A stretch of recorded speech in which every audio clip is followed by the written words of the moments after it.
வாசிப்போம். யாத்ராகம புஸ்தகம் 14வது அதிகாரம் 13வது வசனம் துவக்கி 16வது வசனம் வரை. யாத்ராகமம் 14, 13 முதல் 16. சத்தமா எல்லாரும் சேர்ந்து வாசிக்கலாம். ஒரு நபராக வாசிக்க வேண்டாம். நல்லா வாயில திறந்து சத்தமாக வாசிக்கலாம். Come on.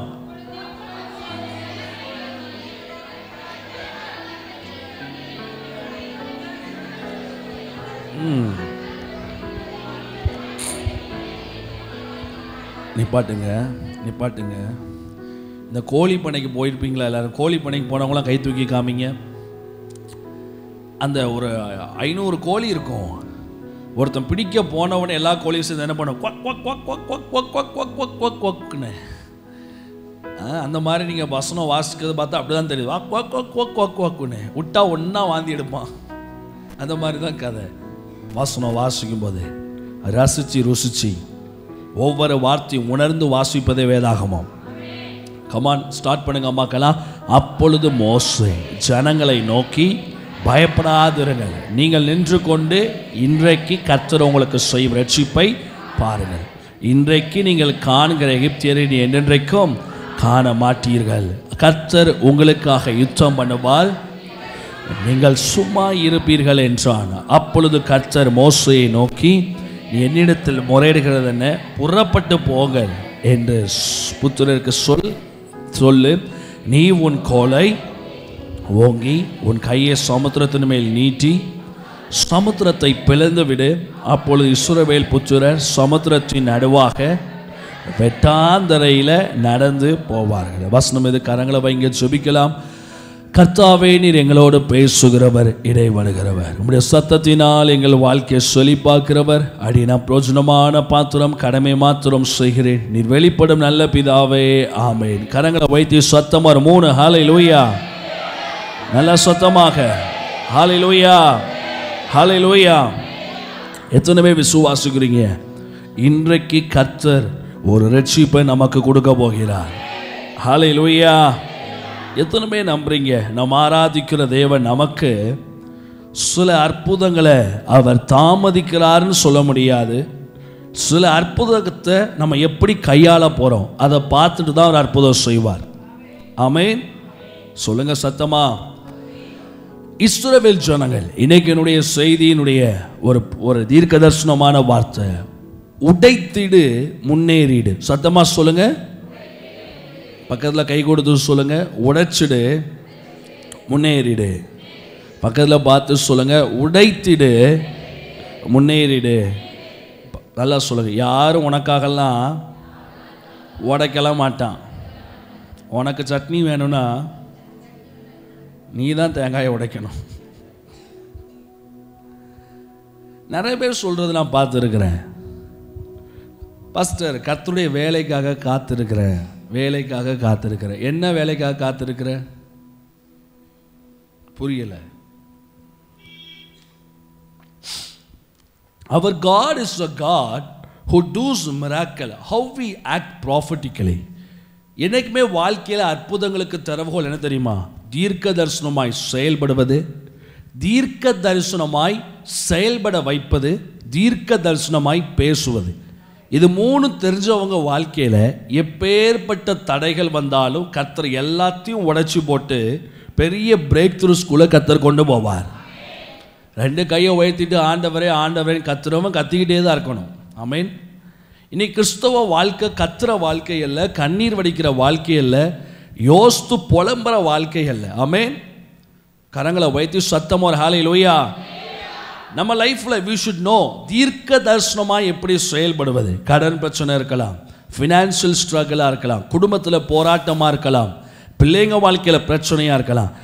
we want to act prophetically. தீர்க்க தரிசனமாய் செயல்படுவது. நிறைய பேர் கேட்பாங்க, அது என்ன பாஸ்டர் தீர்க்க தரிசனம்னா என்னது? எங்களுக்கு தெரிஞ்ச தீர்க்க தரிசனம் எல்லாம் வீடு கிடைக்கும், காரு கிடைக்கும். அதாவது பூமியில் 2 விதமான ப்ராஃபட்ஸ் இருக்காங்க. one kind of prophets so called us, they are called as worldly prophets. உலக பிரகாரமான காரியத்தை தீர்க்க தரிசனமாய் சொல்கிறவர்கள். தவறே கிடையாது. நிறைய ஊழியக்காரங்களை நான் பார்க்குறேன். அநேக பேர் தீர்க்க தரிசனமாக சொல்கிறாங்க, உங்கள் வீடு கட்டப்படும், உங்கள் கார் கிடைக்கும். நான் இப்போ சில தீர்க்க தரிசனம் உரைக்கேன். நான் தீர்க்க தரிசின்னு சொல்ல மாட்டேன். கர்த்தர் என் மேலே வச்சிருக்கிறது அப்போஸ்தல அபிஷேகம். அல்லேலூயா. அப்போ தீர்க்க தரிசனங்களை ரெண்டு வகைப்படும். உடனே ஒரு கூட்டத்தார் சொல்லுவாங்க, இவர் எப்பவுமே பொருளாதார ஆசீர்வாதத்தை பற்றியே சொல்றார். பொருளாதார ஆசீர்வாதத்துக்குனே பழைய ஏற்பாட்டில் அநேக தீர்க்கதரிசிகளை கர்த்தர் வச்சிருக்கிறார். தாவீதுக்கு நாத்தான்வேல் சொல்றா, உனக்கு நான் வீட்டை, அவன் கள்ள தீர்க்கதரிசியா? கிடையாது. Lacking Bible knowledge. கிறிஸ்தவ உலகத்தில் வேத அறிவும் தேவ ஞானமும் மட்டுப்படுத்தப்பட்ட ஒரு காலம். ஆமென். அது இந்த காலம்தான். வசனத்துக்கு பஞ்சம் நிறைந்த காலம்னா வசனத்துக்கு பஞ்சம் கிடையாது, வசனத்துக்கு மேல இருக்க வெளிப்பாட்டில் ஏற்படுகிற பஞ்சம். ஆமென். வசனத்துக்கு எங்க பஞ்சம்? எல்லாருக்கும் எல்லா வசனமும் தெரியுது. ஒன்றுக்கு 10 பைபிள் ஸ்டடி போறாங்க, ஒன்றுக்கு 10 இடம் போறாங்க. வசனத்துக்கு பஞ்சம் கிடையாது. வேதத்தின் அன்பை, வேதத்தின் ஆழத்தை நம்ம எவ்வளவு புரிகிறோம் அப்படிங்கிறது தான் முக்கியமான விஷயம். ஆமென். ரெண்டு விதமான தீர்க்கதரிசிகள் பூமியில் இருப்பாங்க. ஒருத்தங்க எருசலேமை நோக்கி நீ அஸ்திபாரப்படு என்றும் எருசலேமை நோக்கி நீ கெட்டப்படு என்று சொல்லக்கூடியவங்க. they are so called as worldly prophets. அவங்க என்ன பண்ணுவாங்கன்னா உலகத்தை குறித்து தீர்க்க தரிசனம் உரைப்பாங்க. ஆமென். கரங்களை உயர்த்தி அல்லேலூயா சொல்லலாமே. சில தீர்க்கதரிசிகளை பார்த்தீங்கன்னா நீங்கள் சீர் பொருந்துங்க, நீங்கள் ஒப்புரவாகுங்க, உங்கள் வழிகளை செவ்வைப்படுத்துங்க. ஆமென். சொல்லுங்க சத்தமா. ஏசாயா சொல்லுகிறார், நீங்கள் இடுப்பிலே வைத்து சுமக்கப்படுவீர்கள், முழங்காலிலே வைத்து தாளாட்டப்படுவீர்கள். என்ன பிரச்சனைனா, இது ரெண்டு தீர்க்கதரிசிகளுக்கும் தமிழ்நாட்டில் ஒரு பெரிய பொறாமை நடந்துட்டு இருக்கு. இவனை எப்படி நம்ம கவுத்தலாம், இவனை எப்படி நம்ம கவுத்தலாம். இவன் அழைப்பு உலகத்துக்கு நேராக தீர்க்க தரிசனம் உரைப்பது. இந்த முதல் கட்ட தீர்க்கதரிசிகள் தான் சபைகளுக்குள்ள ஜனங்களை கொண்டு வரவங்க. ஆமென். ஒருத்தர் புதுசா சர்ச்சுக்கு வர, சீர் பொருந்து, மனம் பொருந்து, சீர் பொருந்து அப்படின்னா அவன் போயா போயிட்டே இருப்பான். அவன் வருவான், தம்பி உனக்கு ஒரு கடன் பிரச்சனை இருக்கு, இன்னார்ட்ட கடன் வாங்கியிருக்கிற, ஆனால் கர்த்தருடைய ஆவியானவர் சொல்லுகிறார், உன் கடன் சுமைய வருகிற அக்டோபர் மாதம் கர்த்தர் மாற்ற வல்லவராய் இருக்கிறார். இந்த சபை கூட எப்படி இவ்வளோ தூரம் கெட்டப்பட்டு ஆஸ்வதிக்கப்பட்டு வளர்ந்து கொண்டு வருதுன்னா, the first level of prophetic அனாயிட்டிங்கில் தான் நான் செயல்பட்டு ஜனங்களை தேவனை இழுத்து கொண்டு வந்து கொண்டு இருக்கிறேன். ஆமென். அப்போ தீர்க்க தரிசன அபிஷேகனாலே நம்ம நினைக்கிற மாதிரி சில பேருக்குள்ள அப்படி கிரியை செய்யும், சில பேருக்குள்ள இப்படி கிரியை செய்யும். அதனால இது ரெண்டும் தீர்க்கதரிசிகளுக்குரிய பங்கு. ஆனா நமக்கு எதிராய் வருகிற செக் பாயிண்ட், நிறைய நேரம் நம்ம லைஃப்ல ஒரு செக் பாயிண்ட் வரும். என்ன அப்படின்னா, இப்போ நம்ம முடிவெடுத்தே ஆகணும், இந்த சூழ்நிலையில ஒரு முடிவெடுத்தே ஆகணும், இதுல ஒரு கன்க்ளூஷன் வந்தே ஆகணும், இதுல இப்போ ஒரு முடிவெடுக்கணும். 10 இடத்துல நீங்க ஜாப் அப்ளை பண்ணியிருப்பீங்க, 15 இடத்துல நீங்க வேலைக்கு கொடுத்துருப்பீங்க, அதுல 10 இடத்துல இருந்து உங்களுக்கு கால் ஃபார் லெட்டர் வந்திருக்கும். 10 இடத்துல இருந்தும் நல்ல சம்பளத்துல நல்ல வாசல் திறக்கப்படும். ஆனா இப்போ உங்களுக்குள்ள ஒரு குழப்பம் ஏற்படும், எந்த இடத்துல போய் வேலைக்கு சேர்வது. நான் சொல்றேன், அந்த 10ல் ஏதாகிலும் ஒண்ணுதான் கர்த்தர் உங்களுக்குன்னு வச்சதா இருக்கும். இதை கண்டுபிடிக்கிறவன் ஜெயிப்பான், இதை தான் இஷ்டத்தின்படி செய்கிறவன் தோத்து போயிடுவான். அதுக்கு தான் சொல்லுவேன், எப்பவுமே நம்ம வாழ்க்கையில தீர்க்க தரிசன செயல் அப்படின்னா தீர்க்கமாய் சொல்வது, அது பேர் தீர்க்க தரிசனம். சத்தமா சொல்லுங்க, தீர்க்கமாய் சொல்வது. தீர்க்கமானா ரொம்ப ஆழமாக, கான்ஃபிடென்ட்டா, கரெக்டா. தீர்க்கமாய் அப்படிங்கிற வார்த்தையின் அர்த்தம் ஆழமாக, முழு நம்பிக்கையாக, முழுமையாக, தெளிவாக சொல்வது தீர்க்க தரிசனம். கரங்களை உயர்த்தி அல்லேலூயா சொல்லலாமே. நிறைய பேர் தீர்க்க தரிசனம் நினைச்சிட்டு இருக்காங்க, அடியே கர்த்தரும் கண்ணீரை துடைப்பார், கர்த்தரும் இருதயத்தை மாற்றுவார். இது தீர்க்க தரிசனமா? ஃபீலிங்ஸ் அண்ட் எமோஷன்ல கனெக்ட் ஆகிற ஒரு பயலாலையும் உன் வாழ்க்கையில தீர்க்கமாய் செயல்பட முடியாது. You are controlled by your feelings and emotions. நான் சொல்றேங்க, உங்களுக்கு ஆறுதல் வெளியே எவன்டோ ஒருத்தன் வருதுன்னா உங்களுக்குள்ள இயேசு இல்லை. உங்களுக்கு சந்தோஷம் ஏதோ ஒருத்தண்ட போய் நிற்கிறதுனால வருதுன்னா you are not connected with God. நிறைய நேரம் பார்த்து வேதனைப்படுவ விஷயம் உண்டு. பல விசுவாசிகள் நிறைய செல்போன் ஸ்டேட்டஸ்லாம் பார்த்தீங்கன்னா, கண்ணீரை துடைப்பார், கண்ணீரை மாற்றுவார், என்ன மாறிட்டா? ஃபேக்குங்க. ஃபீலிங்ஸ் அண்ட் எமோஷன்ஸ் நமக்கு வரக்கூடாது. தமிழக ஊழியக்காரங்கள் சபைகளை எப்படி கொண்டு போறாங்கன்னா ஃபீலிங்ஸ் அண்ட் எமோஷன்ஸ். கண்ணீரை தொடச்சிருவார், உன் இருதயத்தை மாற்றுவார், உன் பிள்ளை அவனோட்டு போயிட்டாளா கலங்காத, என்ன போய் கூட்டு வர போறாரா? ஏங்க இதெல்லாம் ஃபீலிங்ஸ்ங்க, இதெல்லாம் feeling, psychological feelings, psychological facts. இதெல்லாம் ஏதோ மாசத்துல ஒரு நாள் பேசுனா பரவாயில்ல, எப்போ பார்த்தாலும் பிரசங்கத்தில் கண்ணீரை துடைப்பாரு, மண்டையை கழுவுவார், ஷாம்பு போடுவார், குளிப்பாட்டுவார்னா ஃபீலிங்ஸுங்க. ஃபீலிங்ஸ் பக்கத்தில் பார்த்து கேளுங்க, என்ன ஃபீலிங்ஸா? பக்கத்தில் பார்த்து நல்லா சத்தமாக கேளுங்க, என்ன ஃபீலிங்ஸா? நல்லா சத்தமாக கேட்கணும், நல்லா நல்லா நல்லா பக்கத்தில் பார்த்து சத்தமாக கேட்கணும், என்ன ஃபீலிங்ஸா? வெட்கப்படாம, பைபிள்னு சொல்லு, நீ வெட்கப்படாத நல்ல ஊழியக்காரனா இருக்கணும். நீ நல்ல ஊழியக்காரனா நம்மள வெட்கப்படக்கூடாது. ஆமென் சொல்லுங்க, கையை உயர்த்து அல்லேலூயா. என்கிட்ட அடிக்கடி கேட்பாங்க, கொஞ்சம் கூட வெக்கமான சூடு சொரணை இல்லையா? அதனால தான் நான் நல்லா இருக்கேன். உன்னை மாதிரி எடுத்ததுக்கெல்லாம் வெக்கமான சூடு சொரணன்னு பார்த்துட்டு இருந்தா என்னைக்கோ எல்லாத்தையும் விட்டுட்டு ஓடணும், ஊற விட்டு. பக்கத்தில் பார்த்து கேளுங்க, என்ன ஃபீலிங்ஸா? சத்தம் கேட்கல, நல்லா சத்தமா வாயை திறந்து நல்ல ஆழமா கேட்கணும், என்ன ஃபீலிங்ஸா? சரி, இந்த சைடு கேட்டீங்களே, அடுத்த சைடு மாற்றி கேளுங்க, அப்படியே டைரக்ஷனை மாற்றுங்க, என்ன ஃபீலிங்ஸா? நான் கூட புதுசோன்னு நினச்சேன். எங்க முட்டாள்தனமானது. I want ever hear this voice. எவனா ஒருத்தன் டிவியில் வந்து கண்ணீரை துடைப்பான, போயா வேற சேனல் மாற்றிடுவேன். எனக்கு தேவையில்லை. எனக்கு வைத்தியர் எனக்குள்ள இருக்கிறார். கரங்களை தட்டி ஆமேன் சொல்றவங்க சத்தம் அல்லேலூயா சொல்லலாமே. நான் கூட கடந்த சில வாரம் பலவீனப்பட்டேன். அநேக பேர் எனக்கு ஆறுதல் வார்த்தை சொன்னாங்க, சந்தோஷமா ஏத்துக்கிட்டேன். நான் கவலையா இருந்ததுனால ஏத்துக்கிடல, அவங்களுடைய வார்த்தைக்கு மதிப்பு கொடுக்குறேன், அவ்வளவுதான். என்ன ஆறுதல் படுத்த யாரும் தேவை கிடையாது, ஆறுதல் யாரும் படுத்தவும் முடியாது. எனக்கு வைத்தியர் எனக்குள்ளே இருக்கிறார். கரங்களை வைத்தியர் அல்லேலூயா. அநேகருடைய அன்புக்கு நன்றி, அநேகருடைய பாசத்துக்கு நன்றி. அநேகர் விசாரிச்சாங்க, அநேக பேர் எனக்கு உதவி செஞ்சாங்க.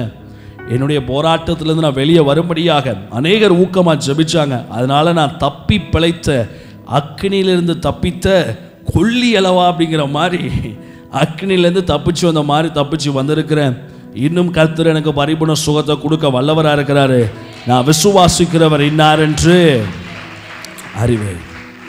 நான் நேற்று யோசித்தேன், ஞான ஸ்நானம் கொடுக்கலாமா வேண்டாமான்னு. ஆண்டவர் என்ன கேட்டார், என்ன ஃபீலிங்ஸா அப்படின்னு. இல்லை ஆண்டவரே, இல்லை புரியல. இப்போ ஃபீலிங்ஸ் யாருக்கு தெரியுமா இருக்கும்? பிசாசுக்கு தான் இருக்கும். ஏவாள்கிட்ட போய் பிசாசு டீல் பண்ணது ஃபீலிங்ஸை, எமோஷன்ஸை தான் டீல் பண்ணாவே. நீ இதை சாப்பிடக்கூடாதுன்னு சொல்லியிருக்காரா? ஆமாம் சாப்பிடக்கூடாதுன்னு சொல்லியிருக்காரு. ஆனால் இதை நீ சாப்பிட்டீங்கன்னா உனக்குள்ள ஒரு ஃபீல் இருக்கு பார்த்தியா, யாரை போல மாறுவே? இதுக்கு தான் நிறைய உபதேசத்தை கேட்கணும், நல்ல உபதேசத்தை கேட்கணும். முட்டாப்பையிலுக்கு உபதேசத்தை கேட்கக்கூடாது. உன் கண்ணீர் துடைக்கப்படுறதுனால நீ தேவனோட கனெக்ட் ஆக போகிறது கிடையாது. உன் கண்ணீர் வடிக்கிறதுனாலையும் தேவனோடு கனெக்ட் ஆக போகிறது கிடையாது. சத்தியத்தை அறிவீர்கள், சத்தியம் உங்களை. கையை தட்டி ஆமேன் சொல்றவங்க சத்தம் அல்லேலூயா. மக்களை பார்த்து சொல்லுங்க, நீங்க சங்கருடைய பிள்ளை கிடையாது, இயேசுடைய பிள்ளை.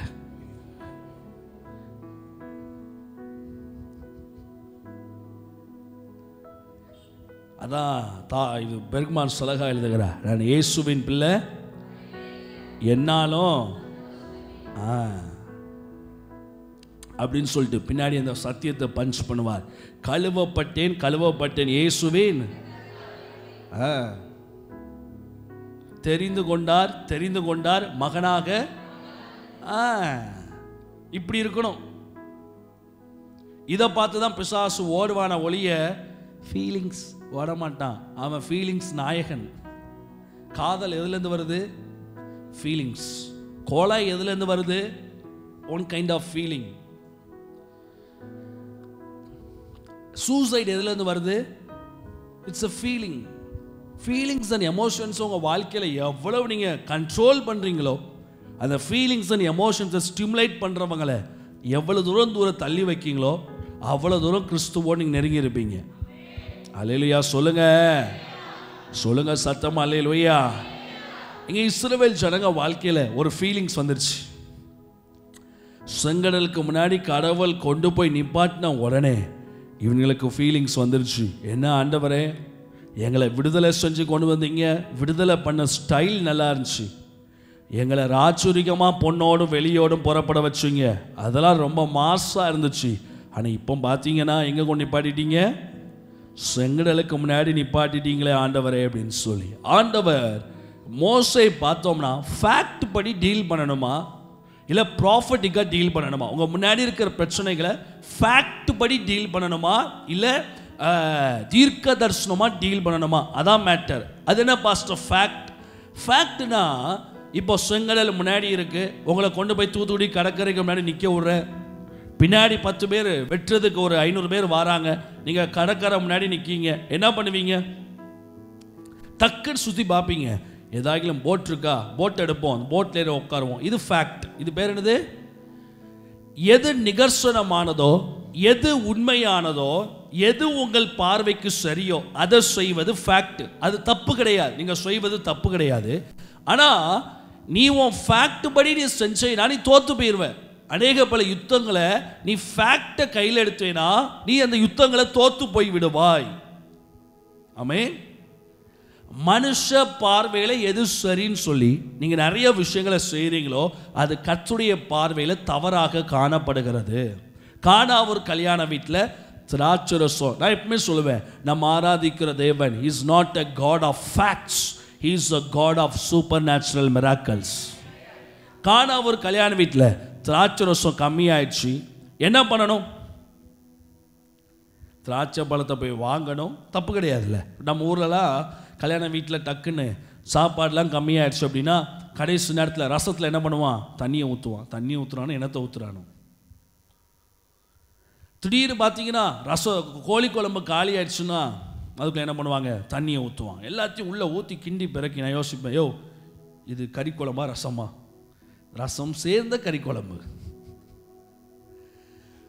இது ஃபேக்ட், தப்பு கிடையாது. இப்படி செய்யறது தப்பு கிடையாது. மனுஷ பார்வையிலையும் தப்பு கிடையாது, உலகத்தின் பார்வையிலையும் தப்பு கிடையாது. காணாவர் கல்யாண வீட்டில் திராட்சை ரசம் கம்மியான உடனே அவங்க போய் ஒரு திராட்சை பழத்தை வாங்க போயிருக்கலாம், அதை கொண்டு வந்து செஞ்சிருக்கலாம், இயேசுவுக்கு உதவி செஞ்சிருக்கலாம், தப்பு. It's fact.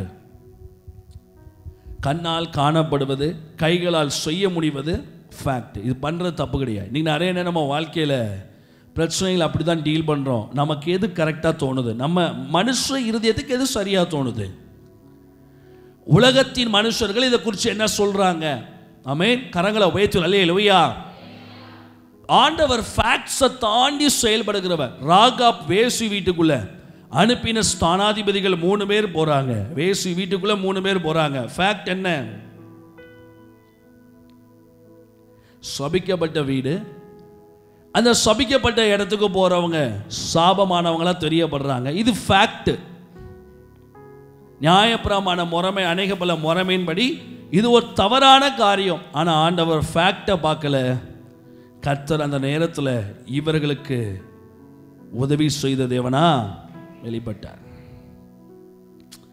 எனக்கு அன்பான தேவ பிள்ளையே, இதுதான் காட்ஸ் மேத்தமெட்டிக்ஸ், இதுதான் தெய்வ கணக்கு. எப்பவுமே நான் சொல்லுவேன், உங்கள் வாழ்க்கையில் தெய்வ கணக்கு ஓடணுமா ஒழிய இவன் கணக்கு அவன் கணக்கில். கடவுள் என்ன கணக்கு வச்சிருக்காரு அது தெரியணும் உங்களுக்கு. கரங்களை உயர்த்தி அல்லேலூயா. நல்லா யோசித்து பாருங்க. உங்கள் வாழ்க்கையில் குடும்பம் உங்களை ஒதுக்கி வச்சிருக்கு, மனுஷங்களை பற்றி தவறாக பேசுகிறாங்க. ஆனால் நீங்கள் அவங்க சொல்கிறது தப்போ கரெக்டோ, ஆனால் உங்களை பற்றி பேசுகிறாங்க. உங்கள் மேலே 1000 குற்றச்சாட்டு காணப்படுது, 1000 பிரச்சனை இருக்குது, அதில் சிலவைகள் உண்மையானவைகளே. ஆனாலும் கர்த்தர் ஃபேக்டை தாண்டி உன்னை தெரிந்தெடுத்திருக்காருல்ல.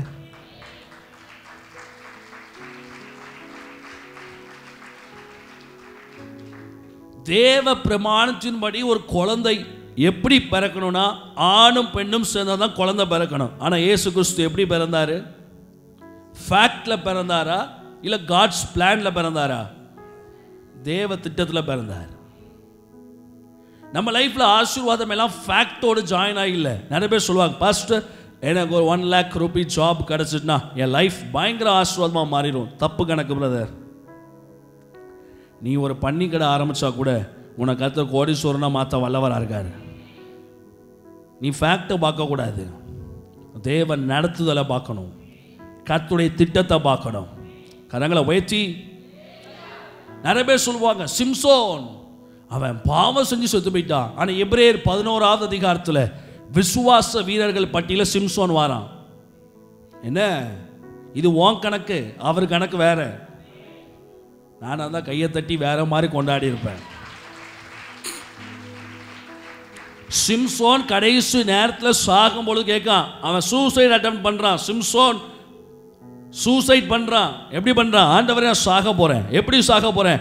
கடைசி ஒரு வாய்ப்பை தாரும், இந்த அலங்கத்தை தள்ளி விட்டு நான் கீழே விழுந்து சாகிறேன் ஆண்டவரே அப்படின்னு செத்துட்டான். வேதாம பிரசங்கியார்கள் சொல்லுவாங்க சிம்சோன் சாவு எப்படி இருந்துச்சு? சிம்சோன் சாவு நல்ல சாவு. ஏன் தெரியுமா? அவன் ஃபேக்ட் படி சாகல. கர்த்தருடைய திட்டம் பெலிஸ்தியர்கள் அழிக்கப்பட வேண்டும் செஞ்சிட்டு செத்தான். விசுவாச வீரர்கள் பட்டியல்ல 11வது அதிகாரத்தில் சிம்சோன் பேரை கர்த்தர் எழுதுகிறார்.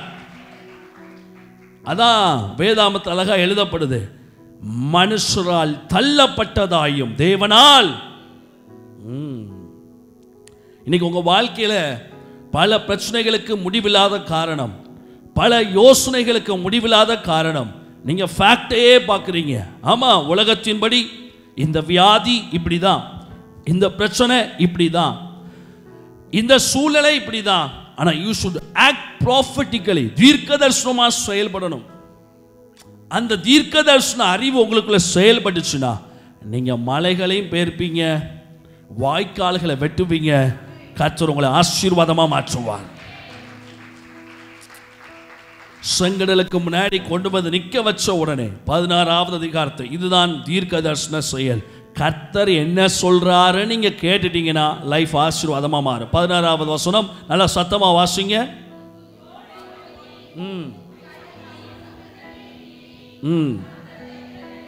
சமுத்திரத்தை என்ன பண்ணு?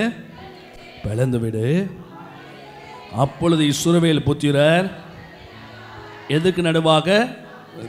சமுத்திரத்தின் நடுவாக வெட்டாந்தரையில் நடந்து போவார்கள். கரங்களை உயர்த்தி அல்லேலூயா.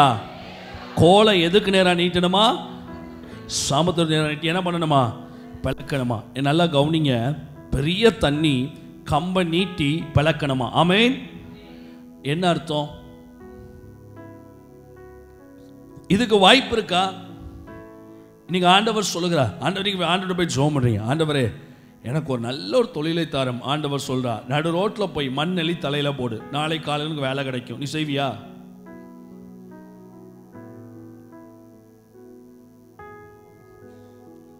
ஏசுட்ட வந்து கேட்க ஒருத்தன், ஆண்டவரே குஷ்டரோகமா இருக்கு, உடம்பெல்லாம் நோயா இருக்கு. அவர் சொல்றார், போய் மதியம் நடந்து போய் யார்கிட்ட போய் காமி? ஆசாரியன்ட்ட போய் காமி. எப்பவுமே கர்த்தருடைய பதில் உங்க இஷ்டத்துக்கு ஏற்ற மாதிரி வராது, வித்தியாசமாக தான் வரும். அந்த வித்தியாசத்தில் அவர் மகிமைப்படுவார். நம்ம தான் சொல்லிட்டு இருக்கணும், அது கொட்டை, அது சொட்டை, இது நட்டா, அது இப்படி, இது இப்படி. நம்ம தான் பேசிட்டு இருக்கணும். காட்ஸ் பிளான், தேவ திட்டம், தேவனுடைய காரியம், தேவனுடைய செயல் எல்லாமே உங்க மனுஷ சிந்தனைக்கு அப்பால் பட்டதா, உங்க யோசனைக்கு அப்பால் பட்டதா, உங்க சிந்தனைக்கு அப்பால் பட்டதா அமையும். நீங்க ஆண்டவர்கிட்ட கேட்கணும், என்ன நான் செய்யணும் ஆண்டவரே? அவர் சொல்லுவார், கோலை நீட்டி சமுத்திரத்தை பிளந்து விடு. அவன் பிளந்தான், இஸ்ரவேல் ஜனங்கள் நடந்து போனாங்க. நான் உன்னை கேட்குறேன், அவன் சமுத்திரத்தை பிளக்கும் போது அநேக பல ஜீவராசிகள் செத்து போயிருக்கணும். ஆமே, கரெக்ட்? திடீர்னு நடு பகுதியில் தண்ணி இப்படி பிரிஞ்சதுன்னா அந்த தண்ணிக்குள் வாழ்ந்த அநேக பல மிருக ஜீவன்கள்லாம் என்ன பண்ணியிருக்கணும்? செத்து போயிருக்கணும். அநேக பல உயிரினங்கள் செத்து போயிருக்கணும். இப்போ நான் கேட்குறேன், ஃபீலிங்ஸ் என்னைக்குமே கர்த்தர் செய்ய சொல்கிற காரியத்தில் உங்கள் பர்சனல் ஃபீலிங்ஸை நீங்கள் மிக்ஸ் பண்ணக்கூடாது. சவுல் அதை பண்ணா, ஆண்டவர் சொல்கிறார், போய் யுத்தத்தில் போய் அந்த தேசத்தில் இருக்கிற ஒரு ஆடு மாடு மிருகம் கூட உயிரோடு இருக்கக்கூடாதபடிக்கு அவ்வளோத்தையும் என்ன பண்ண கொண்டு போட்டு வாடா அப்படின்னு. ஆனால் இவன் என்ன பண்ணுறான்? ஃபீலிங்ஸாக இருக்கு. ஃபீலிங்ஸ் என்னைக்குமே சொல்கிறேன், ஃபீலிங்ஸில் நிரம்பினவன் ஒரு காலமும் அவன் தேவன் பக்கத்தில் போக முடியாது. ஃபீலிங்ஸில் செயல்படுறவங்க பிரேக் த்ரூஸை பார்க்க முடியாது. தேவ சத்தத்தை கேட்டு தீர்க்கமாய் செயல்படுகிறவர்கள் ஆசீர்வாதத்தை சுதந்தரிக்க முடியும். கையை தட்டி அல்லேலூயா சொல்றவங்க சத்தம் அல்லேலூயா சொல்லுங்க, ஒரு அல்லேலூயா. சொல்லுங்க ஒரு அல்லேலூயா. இன்னைக்கு நான் ஜெபம் பண்ண போறேன். கர்த்தர் உங்களுக்கு ஃபீலிங்ஸை கண்ட்ரோல் பண்ணுகிற கிருபை அல்ல, உங்க ஃபீலிங்ஸை மேற்கொள்ளுகிற கிருபையை கர்த்தர் உங்க உள்ளத்துக்குள்ள கொடுக்க போகிறார். அந்த சமுத்திரத்தை அவன் பிளக்கிறான், ஜனங்கள் நடந்து போறாங்க, அற்புதம் நடக்குது. இன்னைக்கு உங்க வாழ்க்கையில நன்மை நடக்கணும்னா, ஆசீர்வாதம் நடக்கணும்னா, வாசல்கள் திறக்கப்படணும்னா, ஆண்டவரே நான் என்ன செய்யணும்? Speak to me prophetically. என்கிட்ட தீர்க்க தரிசனமா பேசுங்க, என்கிட்ட ப்ராஃபட்டிக்கா பேசுங்க ஆண்டவரே, என் உள்ளத்துக்குள்ள ப்ராஃபட்டிக்கா பேசுங்க. சாரிபாத் விதவை ஆசீர்வதிக்கப்பட்டதுக்கு காரணம் there is a prophet and prophetic action.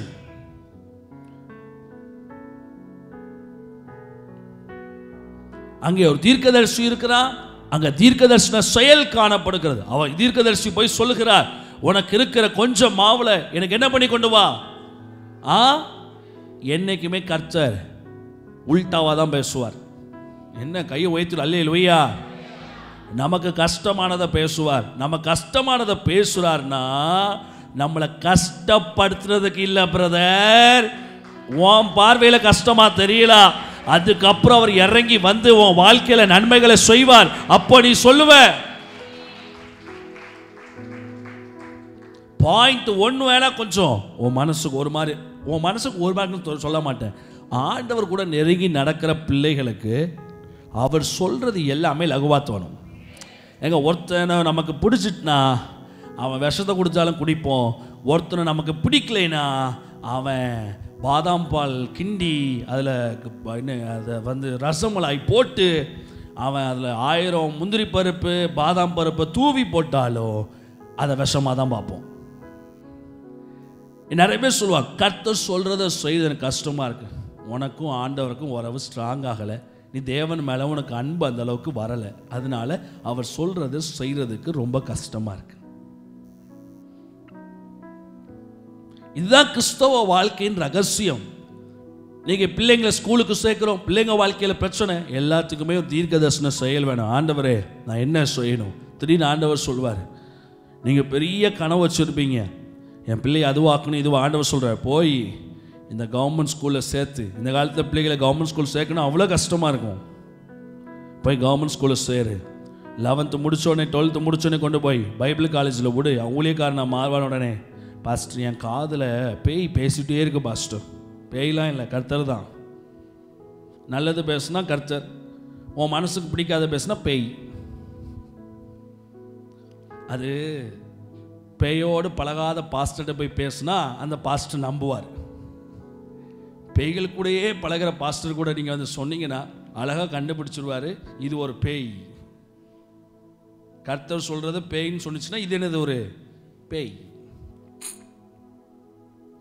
இன்னைக்கு ஆண்டவர்கிட்ட கேட்க போகிறீங்க, எனக்கு முன்னாடி இருக்கிற சமுத்திரத்தை பிளக்கிறதுக்கு எனக்கு என்ன செய்யணும் சொல்லித்தாங்க ஆண்டவரே. சத்தமாக சொல்லுங்க ஒரு அல்லேலூயா. நல்ல சத்தமாக சொல்லுங்க ஒரு அல்லேலூயா. நல்ல 2 கரங்களை உயர்த்து அல்லேலூயா. கோலை நீட்டான், சமுத்திரத்தை பிளக்கிறான், ஜனங்கள் நடந்து போறாங்க, ஆசீர்வாதத்தை பார்க்கறாங்க.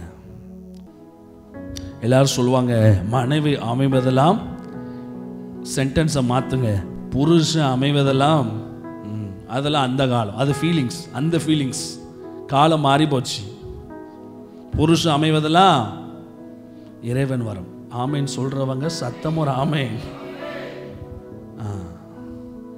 ஃபீலிங்ஸ் இருக்கக்கூடாது. சமுத்திரத்தை பிளக்குனா பிளந்துடணும், எவன் செத்தானே இருந்தானே, வெட்டுனா வெட்டிடணும், குத்துனா குத்திடணும், ஓடுனா ஓடணும். ஒரு கணத்தில் அடி வாங்கினா ஒரு கணத்தில் அடி வாங்கணும். கையை வைத்து அலையிலையா சொல்லலாமே. திடீர்னு ஆண்டவர் சொல்றார், உன்னை அடிச்சிட்டான், திரும்ப அடினா அடிச்சிடணும். கேட்டால் கடவுள் சொன்னார் அடிச்சிட்டேன், அவர் மிச்சத்தை பார்த்துக்கொள்வார். வாழ்க்கையில் அந்த தைரியம் வேணும். கர்த்தர் சொல்லிதான் நான் இதை செய்கிறேன், ஆண்டவர் இதை சொல்லிட்டார் பாஸ்டர், நான் கான்ஃபிடென்ட்டாக இருக்கிறேன், சமுத்திரத்தை பிளக்கிறேன், வெட்டாந்தரையில் நடக்கிறேன். கையை தட்டி அல்லேலூயா சொல்றவங்க சத்தமா அல்லேலூயா. இதுல ஒரு புரியாத புதிர் 13வது வசனம் சொல்லுது, நீங்கள் சும்மா இருப்பீர்கள், கர்த்தர் உங்களுக்காக அப்படின்னு சொல்லிட்டு ஆண்டவர் கோலை நீட்ட சொல்லுகிறார். அப்புறம் என்ன அர்த்தம்? ஆண்டவர் என்ன சொன்னார்? சும்மா தானே இருக்கணும், பிறகு கோலை நீட்டணும். என்ன தெரியுமா? உன் திட்டத்தை சும்மாக வைத்துவிட்டு என் திட்டத்தை செயல்படுத்து. Quit your plans and execute God's plan. உன் திட்டத்தை அடக்கி வச்சுட்டு கர்த்தர் திட்டத்தை செயல்படுத்து. நிறைய பேர் சொல்லுவாங்க, பாஸ்டர் என்ன பண்றீங்க சிஸ்டர், வீட்டில் ஒரே பிரச்சனையா இருக்கு, என்ன முடிவெடுத்திருக்கீங்க? ஆண்டவர் என் கூட பேசுனார், நீங்கள் சும்மா இருப்பீர்கள், அவர் ஒன்றும் உனக்கால யுத்தம் பண்ண மாட்டார். கடைசி வரைக்கும் பழம் கனியும் உட்காந்துட்டே இருக்கணும். பழம் கனிஞ்ச மாதிரி இருக்காது, பழம் பழுத்த மாதிரி இருக்காது. கடைசி வரைக்கும் மேலே இருக்க பழத்தை ஏக்கத்தோடு பார்த்துட்டு சாகும்போது கூட அந்த பழம் தான் கண்ணு முன்னாடி வரும், போய் சேர வேண்டியதான். கிரியை இல்லாத விசுவாசம் செத்தது. அப்ப நம்ம என்ன கிரியை செய்யணும்? தேவன் சொல்ற கிரியை செய்யணும். அதுதான் நீங்கள் சும்மா இருப்பீர்கள். வசனம் அழகா வருது, நீங்கள் சும்மா இருப்பீர்கள். அதனுடைய ஒரிஜினல் செப்டன்ட் வெர்ஷன் என்ன சொல்லுது அப்படின்னா, கீப் குவைட் யுவர் பிளான்ஸ். உன் திட்டத்தை அமைதியா போடு, தேவ திட்டத்தை செயல்படுத்து. அதுதான் இந்த வசனத்தின் அர்த்தம். கையை கட்டிட்டு வீட்டில் தூங்குறது அர்த்தம் அல்ல. நிறைய பேருக்கு ஆசை வாழ்க்கையில் சாதிக்கணும், எழும்பணும், பிரகாசிக்கணும், பிசினஸ் நல்லாக்கணும். படுத்து தூங்கினா ஒரு கதைக்கு ஆகாது.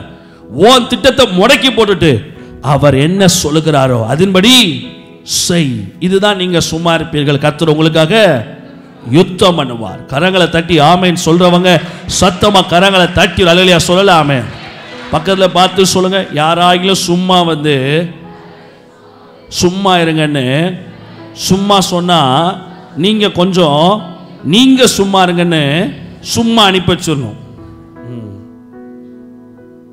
ஒன்ஸ் மோர் பக்கத்தில் பார்த்து சொல்லுங்க, யாராகிலும் உங்கள்கிட்ட வந்து சும்மா இருங்கன்னு நல்லா சத்தமாக சொல்லுங்க. சும்மா சொன்னா நீங்க அவங்ககிட்ட நீங்க சும்மா இருங்கன்னு நீங்க சும்மா அனுப்பி வச்சிடணும். காணிக்க கொடுத்து அனுப்பக்கூடாது.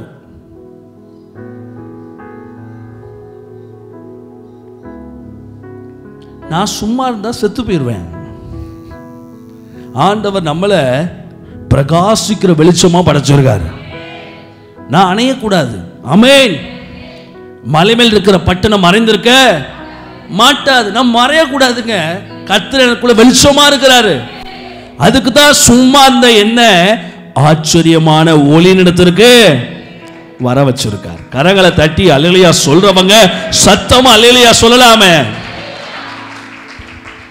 சொல்லுங்க ஒரு அல்லேலூயா. prophetic action, bring the prophecies into action. தீர்க்க தரிசனங்களை செயல்பாட்டுக்குள் கொண்டு வாங்க. செங்கடல்கள் திறக்கும், வழிகள் உண்டாகும், ஆசீர்வாதத்தை பார்ப்பீங்க. உங்களுக்கு நிறைய விஷயங்களை நான் சொல்லி தரேன், போதிச்சு தரேன். டாப் கீரை போட்டு எழும்புங்க. இந்த சபை பெரிய மகிமையை பார்க்க ஆரம்பிக்கணும். மக்கள்ல பார்த்து சொல்லுங்க, சும்மா இருக்கக்கூடாது. சில பேர் சொல்லுவாங்க எனக்கு ரெஸ்டே இல்லைன்னு சொல்லி. அப்படின்னா இவங்களை பிசாசு புகுந்துட்டுன்னு அர்த்தம். சீஷர்கள் ரெஸ்ட் எடுத்தாங்க. என்ன பண்ணாங்க? இயேசுவை மறுதலிச்சாங்க. என்னைக்குமே ரட்சிக்கப்பட்டதுக்கு அப்புறம் கடவுள் எவனையாவது சும்மா இருக்க விட்டார்னா அவன் பேய் பிடிச்சவனா மாறி அவன் இயேசுவை மறுதலிச்சிருவான். பேதுரு நல்ல சும்மா இருந்தான். பேதுரு என்ன பண்ணா? நல்ல சும்மா. ஒன்று ஜெபம் பண்ணணும், இல்லைன்னா கிரியை செய்யணும்.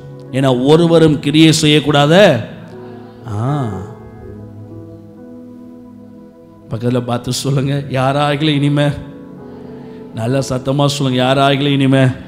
நான் சொல்லுவேங்க, ரெஸ்ட்டு கூட எப்படி தெரியுமா இருக்கணும்? வீட்டில் ஒரு 5 நாள் ரெஸ்ட் எடுத்தாலும் கூட, நான் கொஞ்சம் நாள் ரெஸ்ட்டில் தான் இருக்கிறேன், ரெஸ்ட் எடுத்தாலும் கூட ஆண்டவர் சமூகத்தில் ரெஸ்ட்டாக இருக்கணும்.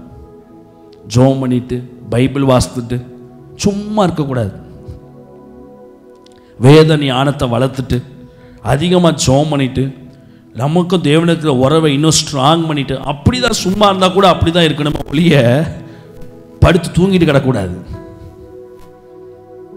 சீஷர்கள் தூங்குனானுங்க, நல்லா தூங்குனானுங்க. 12 பேர் வந்துச்சு சோதனை. என்னாச்சு? பேதுரு 3 தடவை மறுதலிச்சான். A saved Christian, he should not be idle. ரட்சிக்கப்பட்ட ஒரு கிறிஸ்தவன் சும்மா இருக்கக்கூடாது. நல்ல ஒரு பழமொழி உண்டு, சும்மா இருக்கிறவன் பிசாசுக்கு தன்னுடைய செயல்பாட்டை கொடுக்குறான்னு. இன்னைக்கு உங்கள் வாழ்க்கையில் முடிவெடுங்க. நான் ஒரு நல்ல முடிவுக்கு வரேன் சுவாமி, என் முடிவுகளை நான் கைவிடுறேன், கர்த்தருடைய முடிவுகளை என் வாழ்க்கையில செயல்படுத்துறேன். கரங்களை தட்டி அல்லேலூயா. யோசுவா 3:8 முதல்ல நம்ம செய்கிறோம், இரண்டாவது மக்களை தீர்க்கதரிசனமாய் செயல்பட வைக்கும். மக்கள் என்பதை காட்டிலும் நம் குடும்ப அங்கத்தினர்களை தீர்க்கதரிசனமாய் செயல்பட வைக்க வேண்டும். அப்படிப்பட்ட ஒரு நல்ல சுக்கானாக கர்த்தர் நம்மை படைத்திருக்கிறார். யோசுவா 3:8 எடுத்து சத்தமா வாசிங்க. உடன்படிக்கை பெட்டியை சுமக்கிற நல்ல சத்தமா சொல்லுங்க. ஆசாரியரை பார்த்து நீங்கள் யோர்தானின் தண்ணீரின் ஓரத்தில் சேரும் பொழுது யோர்தானில் நில்லுங்கள் என்று நீ கட்டளையிடுவாயாக என்றார். 2 கையை உயர்த்தி அல்லேலூயா. இங்க முதல் தலைவன் அவனே. எங்க மினிஸ்ட்ரியுடைய growth பாருங்க. மினிஸ்ட்ரியுடைய growth நான் இதுல பார்க்கிறேன். மோசே ஊழியத்துடைய வளர்ச்சியை பார்க்கிறேன். முதல் தலைமுறையில மோசே கோல் நீட்டி திறக்கிறான், 2ஆம் தலைமுறையில மக்களே திறக்காங்க. அப்போ இங்க பாத்தீங்கன்னா முதல் தலைமுறை அவங்களாவே செங்கடலை பிளக்கிறாங்க. 2ஆம் தலைமுறை, முதல் தலைமுறை மோசே செங்கடலை பிளக்கிறான், 2ஆம் தலைமுறை யோசுவா அவர்களே செங்கடலை பிளக்கிறாங்க. கரங்களை தட்டி ஆமென் சொல்லுகிறவங்க நல்ல சத்தமா கரங்களை தட்டி அல்லேலூயா சொல்றவங்க சத்தமா அல்லேலூயா சொல்லுங்க. சத்தமா அல்லேலூயா. நல்ல சத்தமா சொல்லுங்க அல்லேலூயா. நல்ல சத்தமா ஆமென். பக்கத்துல பார்த்து சொல்லுங்க, யோர்தான் பிளக்கப்படணுமா? உங்களை சுத்தி இருக்கிறவங்களை தீர்க்க தரிசனமாய் செயல்பட வையுங்கள். சத்தமா சொல்லுங்க, யோர்தான் திறக்கப்படணுமா? உங்க பிள்ளைங்களை தீர்க்க தரிசனமா செயல்பட வைங்க. யோர்தான் பிளக்கப்படணுமா? என்ன வாய்ஸ் கம்மியாச்சு? நான் மேலே போனால் நீங்கள் மேலே போய்க்கல. நல்ல சத்தமாக சொல்லுங்கள், யோர்தான் பிளக்கப்படணுமா? உங்கள் வீட்டில் இருக்கிற வாலிப குமரியிலிருந்து கிழவி வரைக்கும் தீர்க்க தரிசனமா செயல்பட வச்சா யோர்தான் பின்னிட்டு ஓடும். கையை தட்டி ஆமென் சொல்லுகிறவங்க நல்ல சத்தமாக கரங்களை தட்டி அல்லேலூயா சொல்கிறவங்க நல்ல சத்தமாக அல்லேலூயா. பிள்ளைகளுக்கு ப்ராஃபட்டிக் ஆக்ஷனை சொல்லி கொடுக்கணும். ஆமென் சொல்லுங்க ஒரு அல்லேலூயா. அந்த பிள்ளைகளுக்கு அழ சொல்லி கொடுக்க கூடாது. என் பிள்ளைங்க சொல்லுவேன், ஆண்டுட்ட அழுது கேட்க கூடாது. அவர் நம்ம அப்பா, நம்ம அவருக்கு பிள்ளை. கேளு, இயேசுவின் நாமத்தினால் எனக்கு தர மாட்டீங்களான்னு கேளு. கையை உயர்த்தி அல்லேலூயா சொல்லலாமே. சொல்லுங்க சத்தம் அல்லேலூயா. வீட்டில் உள்ள ஆட்களை ப்ராஃபட்டிக்கா செயல்பட வைக்கணும். உங்களை சுத்தி இருக்கவங்களை ப்ராஃபட்டிக்கா செயல்பட வைக்கணும். நீங்க குடும்பத்தில் ஒருத்தவங்க வந்து உங்கள்கிட்ட பேசுறாங்களா, நான் சொல்லுகிறேங்க, ஆவியானவர் என்கிட்ட சொல்லுகிறார் இப்படி செய்யுங்க. இன்னைக்கு நம்ம வாழ்க்கையில ஃபேக்ட் படி செயல்படக்கூடாது. ஃபேக்ட் படி செயல்பட்டா நம்ம தோற்று போய் விடுவோம். யோர்தானை கடக்கணும். என்ன பண்ணலாம்? நானும் தான் திரும்ப பண்ணியிருப்பேன். வாங்க, நீந்த தெரிஞ்சவங்களாம் முதல்ல வாங்க. ஒரு 1000 பேர் வந்திருப்பாங்க. ஆளுக்கு ஒரு கயிறு எடுங்க. ஒரு 10,000 அடி நீளமுள்ள கயிறை செஞ்சு முன்னாடி ஒரு 1000 பேர் கயிறை பிடிச்சிட்டு என்ன போங்க, நீந்திட்டே போங்க. பின்னாடி ஒரு 1000 பேர் என்ன பண்ணுங்க, நீந்தி அந்த பக்கம் போங்க. திரும்ப இந்த 1000 பேர் இந்த பக்கம் நீந்தி வாங்க. திரும்ப 1000 பேர் என்ன பண்ணுங்க, இப்படியே கொஞ்சம் கொஞ்சமா கடத்தி கடத்தி போறதுக்குள்ள இந்த 1000 பேர் கடத்தி கொண்டு போவாங்க. அந்த பக்கத்துல ஜன்னி வந்து செத்து போயிருப்பான். எனக்குமே வாழ்க்கையில நம்ம முயற்சி, நம்மளுடைய அறிவுத்திறன்லாம் கம்மி. அது நம்ம ஆண்டவருக்கு முன்னாடி ஒப்புக்கொள்ள வேண்டும். ஆண்டவரே, என் சுய நாணம், சுய அறிவு எல்லாம் குறிப்பிட்ட லிமிட் தான். ஆண்டவரே, நான் ஃபேக்ட்ஸை பார்க்க மாட்டேன், ஃபேக்டை நான் யோசிக்க மாட்டேன். நீங்க சொல்றதை செய்ய ஆயத்தமா இருக்கிற, நீங்க சொல்றதை செயல்படுத்தவும் என்னை சூழ்ந்திருக்கிற சர்க்கிளை நான் ஆயத்தப்படுத்துவேன். கரங்களை தட்டி அல்லேலூயா சொல்றவங்க சத்தமா கரங்களை தட்டி அல்லேலூயா சொல்லலாமே. இன்னைக்கு ஆண்டவர் இந்த கிருபையை கொடுக்க போகிறார். யோர்தானை பிளக்கணும்னா யோர்தானுக்கு முன்னாடி அழக்கூடாது. பக்கத்தில் பார்த்து சொல்லுங்க, யோர்தானை பிளக்கணும்னா நல்ல சத்தமா வாயை திறந்து சொல்லணும். யோர்தானை பிளக்கணும்னா யோர்தானுக்கு முன்னாடி நின்று, ஆண்டவரே யோர்தான், ஆண்டவரே இந்த யோர்தான் பார்க்கும், என்கிட்ட இருக்கிற தண்ணி போதான்னு சொல்லியா நீ இவ்வளவு இன்னும் கொஞ்சம் தண்ணீர் வடிக்க. ஆண்டவர் சொல்றத கண்மூடித்தனமா செய்யணும். முட்டாள்தனமா தெரிஞ்சாலும் பரவாயில்ல, எவன் தப்பா பேசினாலும் பரவாயில்ல, குடும்பத்தில் உள்ளவங்க அசிங்கமா நினைச்சாலும் பரவாயில்ல, மனுஷ பார்வையில சென்டிமெண்டலா தப்புன்னு சொன்னாலும் பரவாயில்ல, கடவுள் சொல்றத செய். அவர் யோர்தானை பிளந்து அக்கறை நீ போவாய். பக்கத்துல பார்த்து சொல்லுங்க, இன்னைக்கு ஒரு தைரியத்தை கடவுள் உங்களுக்கு கொடுப்பாராக. சத்தமா சொல்லுங்க, இன்னைக்கு ஒரு அசட்டு தைரியம். கர்த்தர் சொல்றத செய்ய, கர்த்தர் சொல்றத குடும்பத்தில் உள்ளவங்க செய்ய வைக்கிறத அளவுக்கு ஒரு அசட்டு தைரியத்தை கர்த்தர் உங்களுக்கு கொடுப்பாராக. கரங்களை தட்டி ஆமேன் சொல்றவங்க சத்தம் அல்லேலூயா. என்னாகமம் 28 சத்தமா வாசிங்க. என்னாகமம் 28 எடுத்து நல்ல சத்தமா வாசிங்க.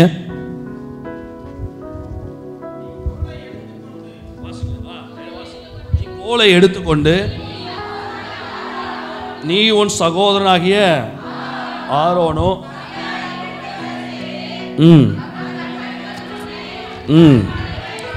கண்மலையை பார்த்து பேசுங்கள், அப்பொழுது தன்னிடத்துள்ள தண்ணீரை கொடுக்கும். இப்படி நீ அவர்களுக்கு கண்மலையிலிருந்து தண்ணீரை புறப்பட பண்ணி சபையாருக்கும் அவர்கள் மிருக ஜீவன்களுக்கும் குடிக்க கொடுப்பாய். கரங்களை உயர்த்தி அல்லேலூயா சொல்லுங்க, சத்தமோ அல்லேலூயா.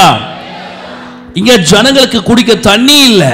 ஆண்டவர் சொல்லுகிறார், நீ கோலை எடுத்து நீ என்ன பண்ணணுமா, அதை பார்த்து அவர் கண்களுக்கு முன்பே நின்று கண்மலையை பார்த்து பேசுங்கள். சத்தமா சொல்லுங்க, பேச வேண்டிய நேரத்தில் மட்டும் பேசணும். பக்கத்தில் பார்த்து சொல்லுங்க, பேச வேண்டிய, சத்தமா சொல்லுங்க, பேச வேண்டிய நேரத்தில் பேச வேண்டியதை பேசணும். கையை உயர்த்தி அல்லேலூயா. செயல்படுற நேரத்தில் செயல்படணும், பேச வேண்டிய நேரத்தில் பேசணும். ஆனா மோசே இங்க ஒரு தப்பு பண்ணுறாரு. பேசுற நேரத்தில் அடிச்சிடுறாரு, அடிக்க சொல்ற நேரத்தில் பேசுறாரு. நல்ல ஒரு பழமொழி உண்டு, யானைக்கும் அடி சறுக்கும் அப்படிங்கிற மாதிரி மோசே வாழ்க்கையில் ஏற்பட்ட பிள்ளை. ஏன்னா மோசே ஃபீலிங்ஸ்ல மாட்டிக்கிட்டான். மக்கள் எல்லாரும் சேர்ந்து ஃபீலிங்ஸ்ல இறங்குறானுங்க. எதுல இறங்குறானுங்க? ஃபீலிங்ஸ். பக்கத்தில் பார்த்து சொல்லுங்க, ஃபீலிங்ஸ்.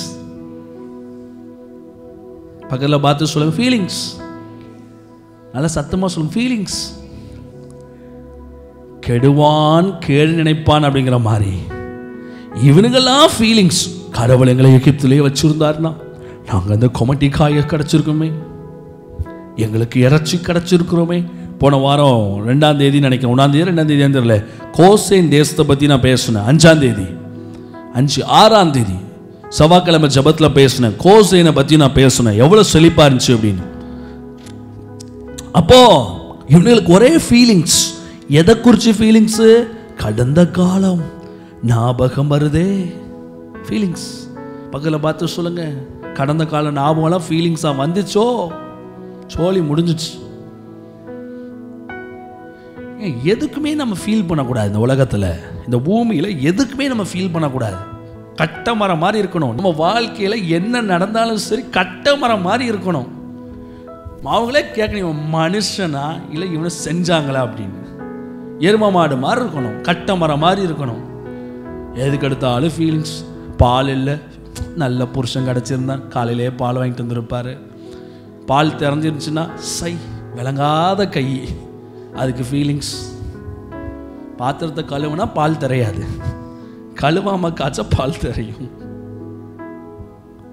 அப்படியே பால் திறந்தாலும் டக்குன்னு 2 பவுடர் சீனியை போட்டு கலக்கி கிண்டி அல்வாவாக்கி வீட்டில் உள்ள யாவருக்கும் கொடுத்து சந்தோஷமா இருக்கணும். வாழ்க்கையில் நம்ம கையாளுறதான் வாழ்க்கையில் எல்லாமே. தெரிஞ்சா பால் கோவா, திரையாட்டி பால், செத்தா பால்.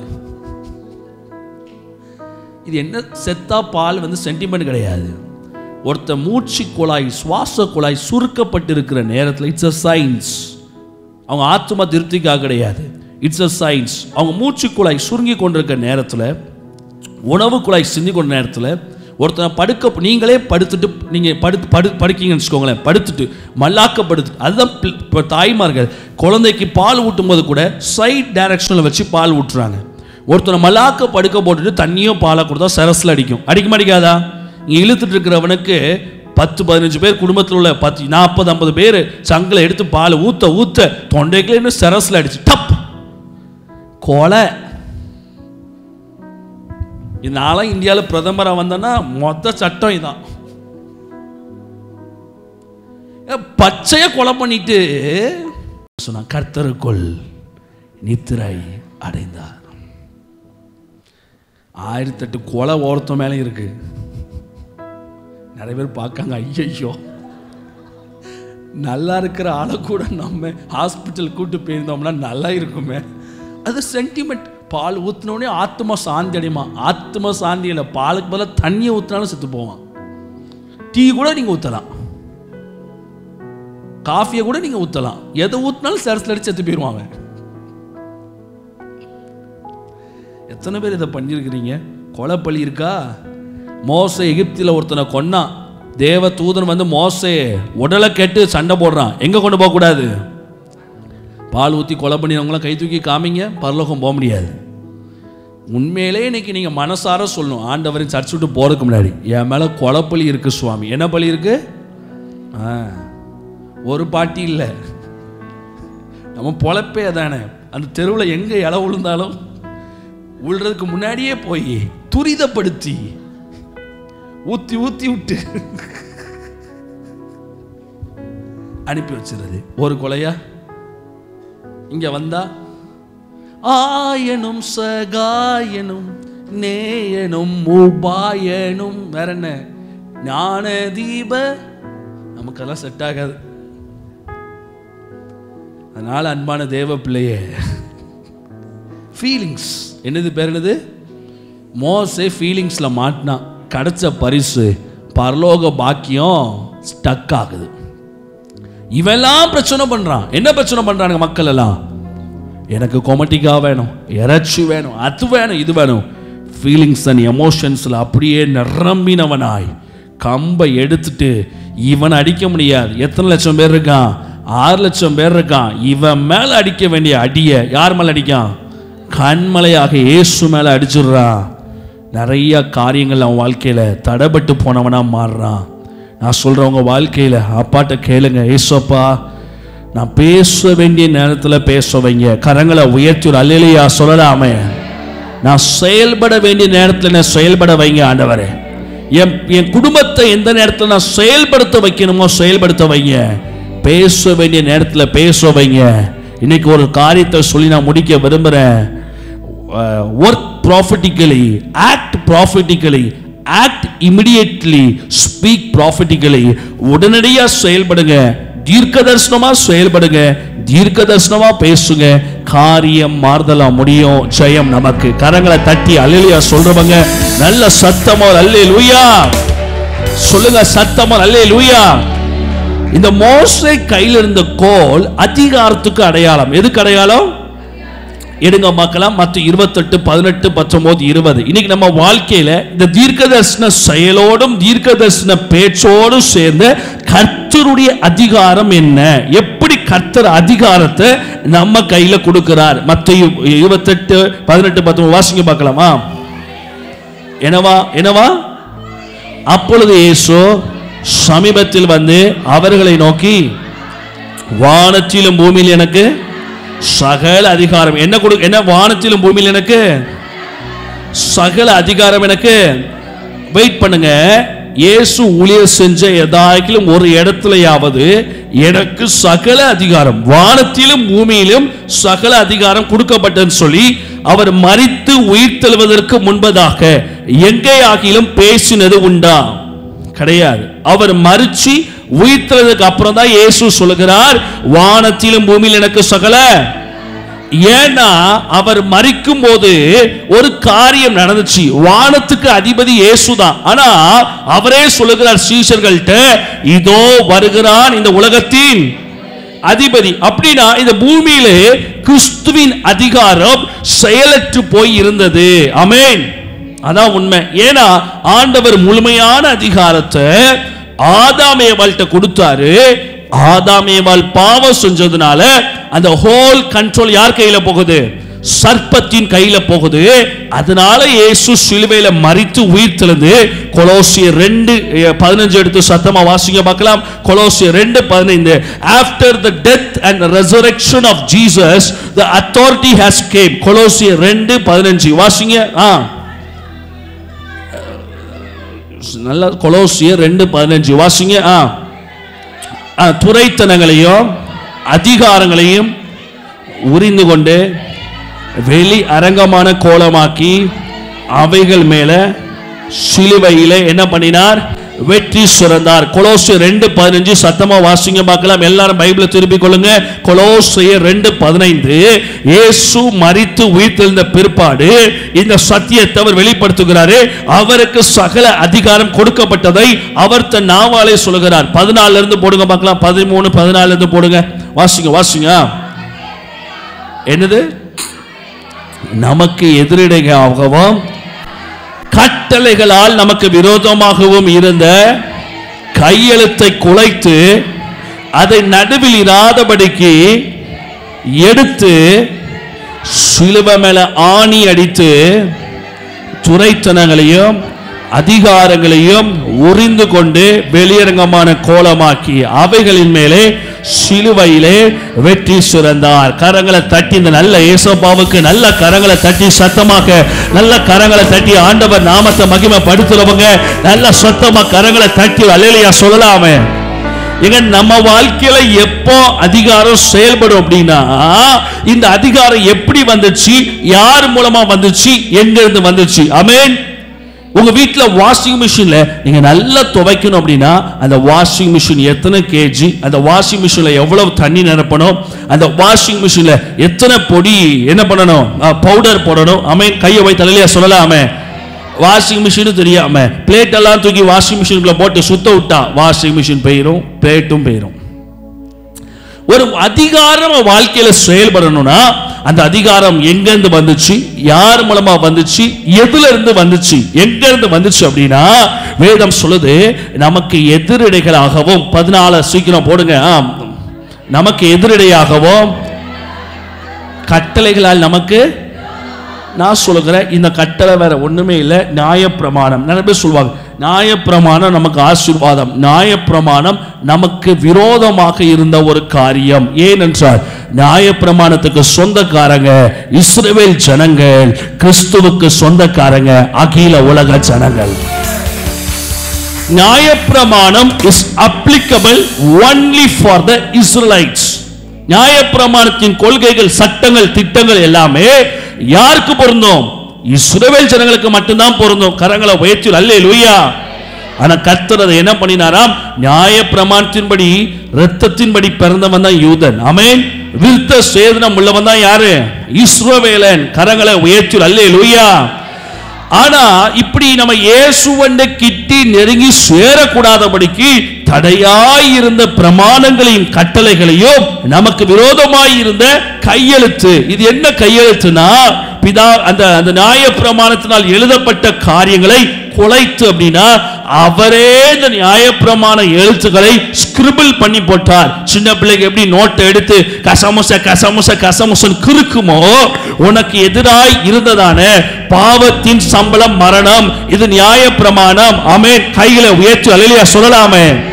பாவம் செய்கிறவன் கல்லெறிந்து கொல்லப்பட கடவன், இது நியாயப்பிரமாணம். சொல்லுங்க அல்லேலூயா. இப்படிப்பட்ட கையெழுத்தை எல்லாம் கொலைத்து அப்படின்னா அது எல்லாமே கேன்சல் பண்ணி, ஆமென். நானா தான் வேற மாதிரி ஆமென் சொல்லியிருப்பேன். அல்டிமேட்டா எனக்குள்ள ஸ்ட்ராங்கான டாக்டரின் இருக்குது. நான் மரணத்துக்கு உரியவன் அல்ல. ஏன் தெரியுமா?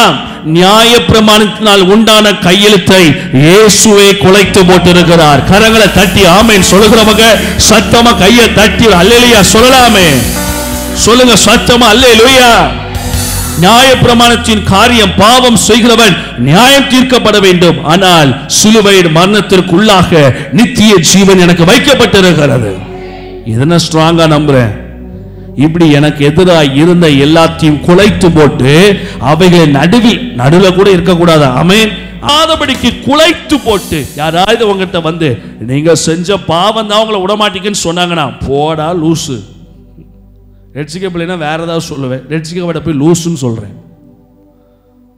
போன வாரம் message கொடுத்தல, God is going to perfect us not because of being that we are imperfect.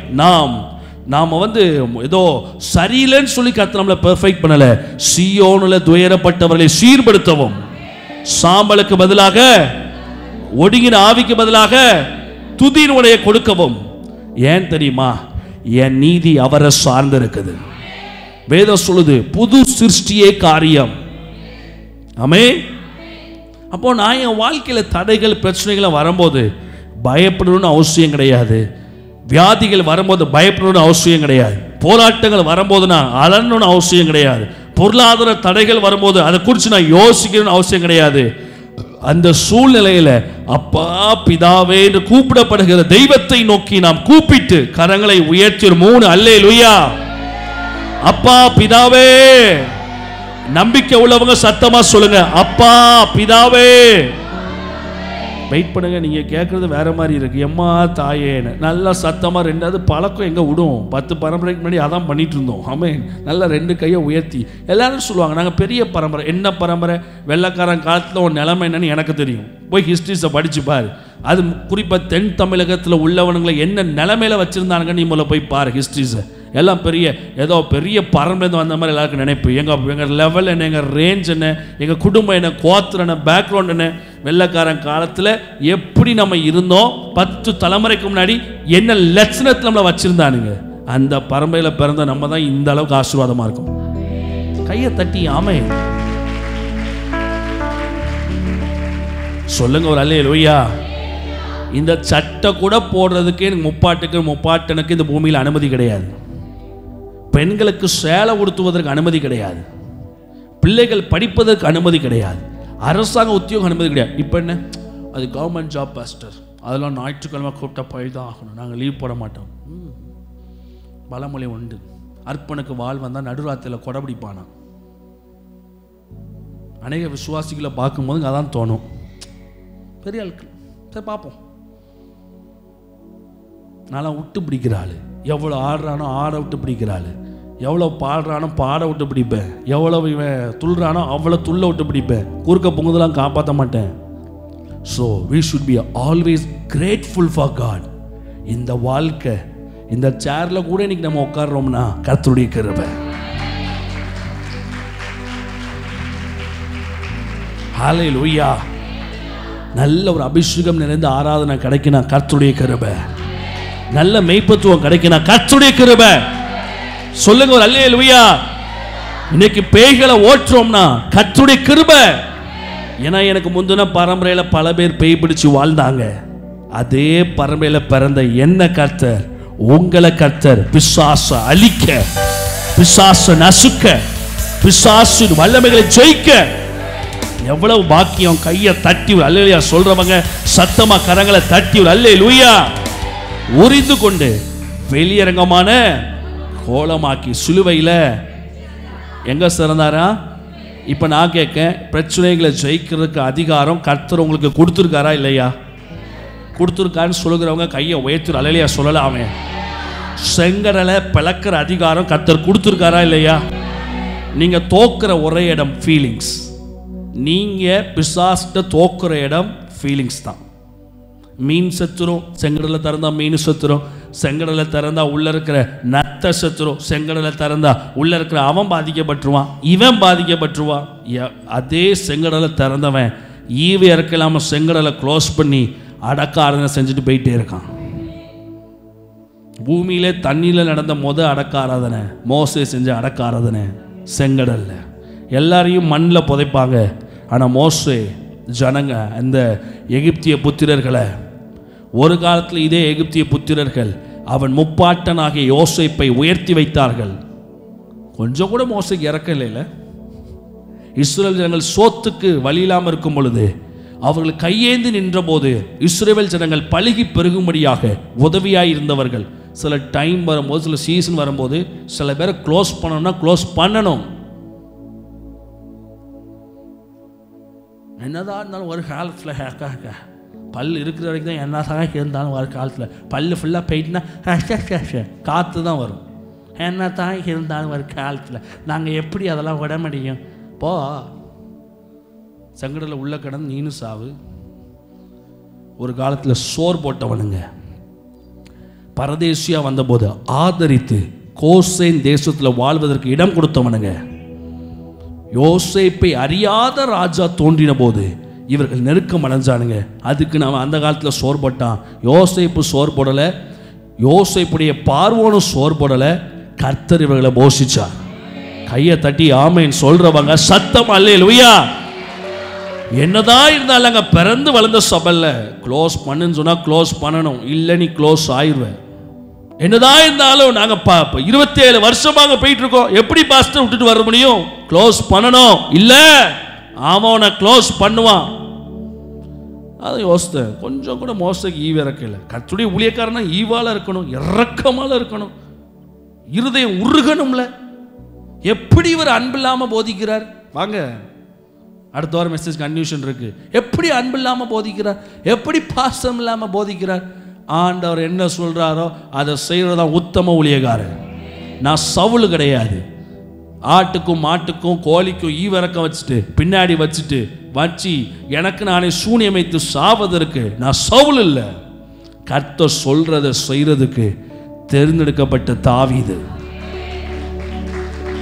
கையை தட்டி அல்லேலூயா சொல்றவங்க சத்தமா அல்லேலூயா. If God says no, it's no.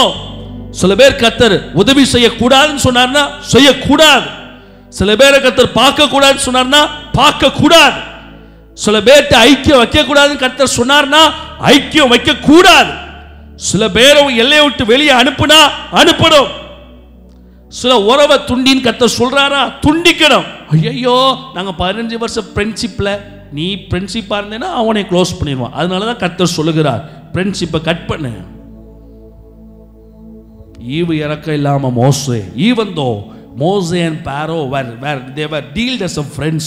மோசேக்கும் பார்வோனுக்கும் வாய் சலப்பெல்லாம் ரொம்ப இருந்த மாதிரி இல்லை. ஒவ்வொரு தடவையும் மோசே கேட்கும் போது பார்வன் ஓகே தான் சொல்றான். நல்லா கவனிங்க. they were so called as bitter friends. நம்ம இப்போ பழகிறோம்ல பல பேர்கிட்ட மனசுல எல்லாம் வச்சுட்டு வாங்க உட்காருங்க, காப்பி குடிக்கீங்களா, பாஸ்டர் மீன் குழம்பு சாப்பிடுறீங்களா.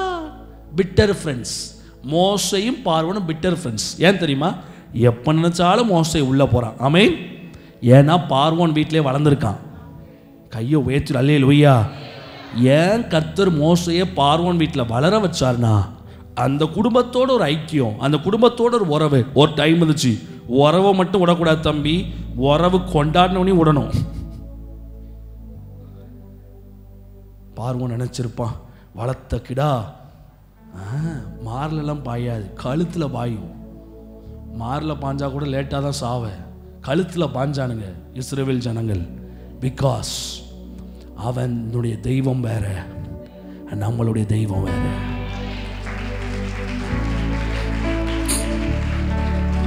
நான் கேட்கிறேன், பார்வோன் மட்டும் உங்க தேவன் கூட சேர்ந்து ஆராதிப்பதற்கு நாங்களும் வாரோன்னு சொல்லி பார்வோன் வந்திருந்தான்னா கர்த்தர் ஏற்றுப்பாரா? ஏற்றிருக்க மாட்டாரா? ஏற்றிருப்பார். வணங்கா கழுத்துள்ள ஜனம். சொல்லுங்க அவர் அல்லேலூயா. பக்கத்தில் பார்த்து கேளுங்க, எப்படி ஃபீலிங்ஸா? மெசேஜ் முடிச்சிட்டேன். நல்லா சத்தமாக சொல்லுங்க, எப்படி ஃபீலிங்ஸா? நல்லா சத்தமாக கேளுங்க, எப்படி ஃபீலிங்ஸா?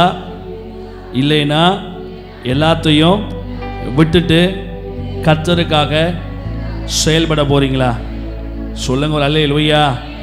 எத்தனை பேருக்கு இந்த செய்தி ஆசீர்வாதமா இருந்துச்சு? கரங்களை உயர்த்தி ஒரு அல்லேலூயா சொல்லுங்க. ஹல்லேலூயா. I want to tell you one secret. Don't keep bitter friends in your life. உங்க வாழ்க்கையில சிநேகிதம் என்றால் உண்மையா சிநேகிதம் பாராட்டுங்க. If it's a bitter friend, just leave it. அவ்வளவுதான். அந்த ஃப்ரெண்ட்ஷிப் நீங்க டீல் பண்றது வேஸ்ட். மனசுல கசப்பு விரோதங்களை வச்சுட்டு நட்பு கொள்வது மிகப்பெரிய பகையாய் முடியும். ஒரு நாள் உன் ஒத்து வந்தா ஒத்துக்கொள், இல்லை என்றால் தூரமாக நில். கர்த்தருனை நடத்த வல்லவரா இருக்கிறார். எத்தனை பேர் ஆமென் சொல்லுங்க? கை கொடுத்து சொல்லுங்க. தீர்க்க தரிசனமா செயல்படுங்க.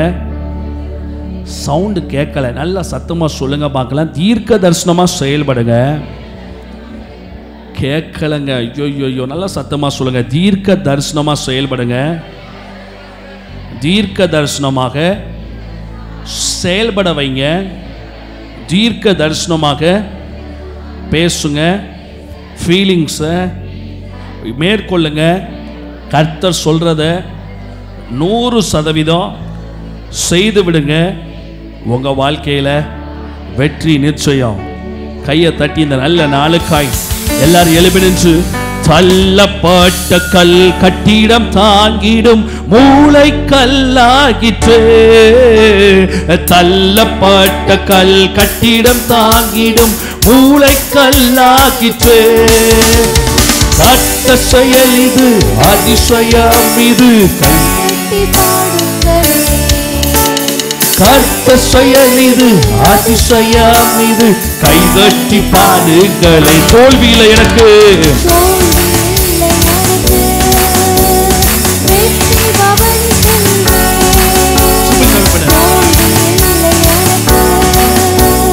வெற்றி பவனி செல்வே. ஆண்டவர் படைத்த வெற்றியின் நாள் இது. இன்றாக மகிழ்வோம்,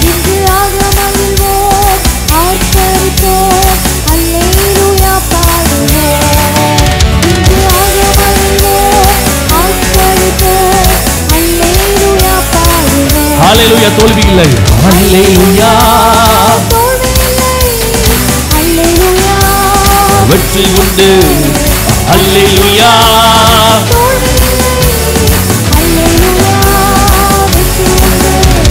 ஹல்லேலூயா. தோல்வி இல்லை, ஹல்லேலூயா. வெற்றி உண்டு. சொல்லுங்க, ஹல்லேலூயா. தோல்வி இல்லை, ஹல்லேலூயா. வெற்றி உண்டு. சத்தமாக, ஹல்லேலூயா. வெற்றி உண்டு, ஹல்லேலூயா.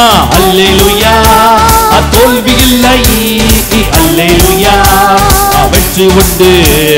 வெற்றி கோடி பிடித்திடுவோம், நாம் வீரனடை நடந்திடுவோம்.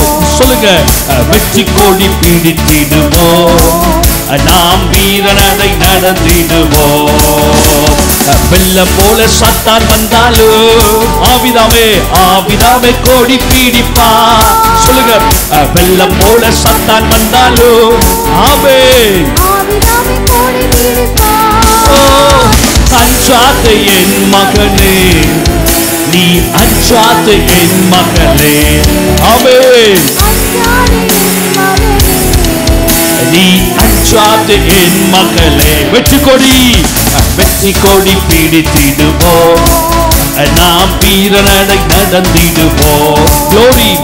வெற்றி கொடி பிடித்திடுவோம், நாம் வீரனடை நடந்திடுவோம். காடானாலும் மேடானாலும் கர்த்தருக்கு பின்னடப்போம். கர்த்தருக்கு பின்னடப்போம்.